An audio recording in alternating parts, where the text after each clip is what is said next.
આપ સર્વોને હેતપૂર્વક જય શ્રી સ્વામિનારાયણ।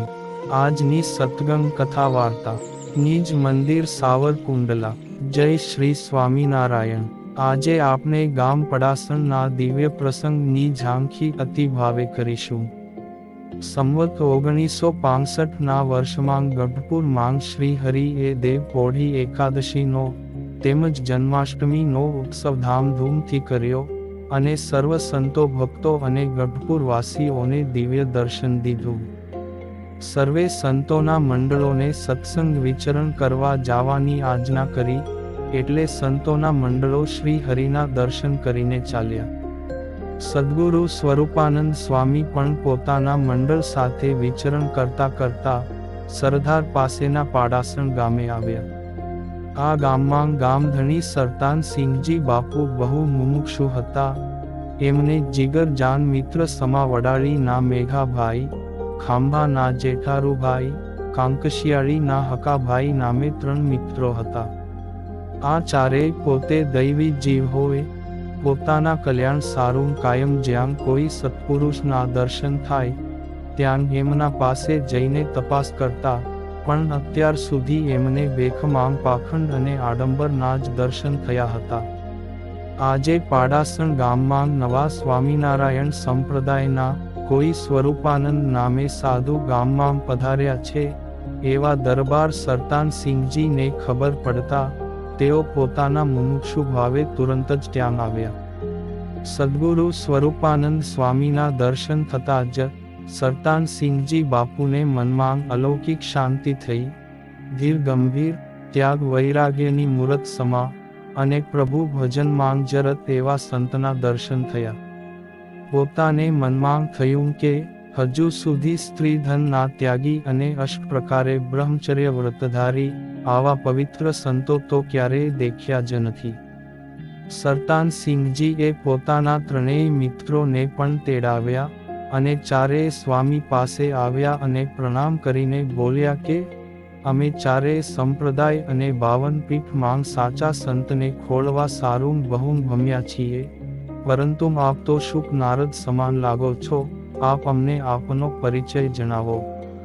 આ ચારેય મુમુક્ષુઓને પાસે બેસાડીને સ્વામીએ આ મનુષ્ય જીવનની દુર્લભતાની અને આ કળીકાળમાં પ્રગટ પૂર્ણ પુરુષોત્તમ ભગવાન શ્રી સ્વામિનારાયણ અવતાર ધારણ કરીને પધાર્યા છે, આમ શ્રી હરિના દિવ્ય મહિમાની વાતો કહી। આમ સ્વરૂપાનંદ સ્વામી પાસેથી શ્રી હરિની ઓળખાણ થતાં તેઓ સત્સંગી થયા। પોતાનો કલ્યાણના ખપનો સંકલ્પ પૂરો થયો હોય એવો અહેસાસ થયો। ચારેયને સ્વામીના વચને શ્રી હરિના દર્શનની તાલાવેલી જાગી। સ્વરૂપાનંદ સ્વામી તો 2-4 દિવસ રહીને સત્સંગ વિચરણ કરવા બીજે ગામ જતા ચાલ્યા ગયા। સરતાન સિંહજી બાપુ, મેઘાભાઈ, જેઠીભાઈ અને હકાભાઈ આ ચારેયને શ્રી હરિના દર્શનની તાલાવેલી લાગી। ચારેય ઘોડે ચડીને ગઢપુર આવ્યા। ઘેલા નદીમાં ઘોડાને પાણી પાવા અને પોતાના પંથનો પોરો ખાવા થોડી વાર ઊભા રહ્યા। એ સમયે ત્યાં નદીના પટમાં કોઈ સંતોને ધ્યાન કરતા દીઠા। ગામો ગામના દર્શને આવતા લોકો અને પવિત્ર બ્રાહ્મણોને ઘેલા નદીના પવિત્ર જળમાં સ્નાન સંધ્યા વગેરે કરતા દીઠા। ચારેયને મનમાં સ્વરૂપાનંદ સ્વામીના વચનો ચરિતાર્થ થતા હોય એવો પૂર્ણ ભરોસો થયો। ચારેય ગઢપુર દાદા ખાચરના દરબાર ગઢ માંગ પધાર્યા। એ સમયે શ્રી હરિ લીંબ વૃક્ષ તળે ઢોલિયા ઉપર ગાદી તકિયા બિછાવીને ઉપર બેસતા થકા સહુમ સંતો ભક્તો સન્મુખ સભા કરીને બેઠા હતા। શ્રી હરિ પોતાના અમૃતવાણીથી સહુમને દિવ્ય સુખ આપતા હતા। આ સમયે આ ચારેય મુમુક્ષુઓને શ્રી હરિના સન્મુખ દ્રષ્ટિ થતા જ એમને જગન્નિયંતા પૂર્ણ પુરુષોત્તમ નારાયણના દર્શન થયા। ચારેયને પરિપૂર્ણ નિશ્ચય થયો અને શ્રી હરિ પાસે વર્તમાન ધરાવીને સત્સંગી થયા અને થોડા દિવસ રોકાઈને પોતપોતાને ઘેર ગયા।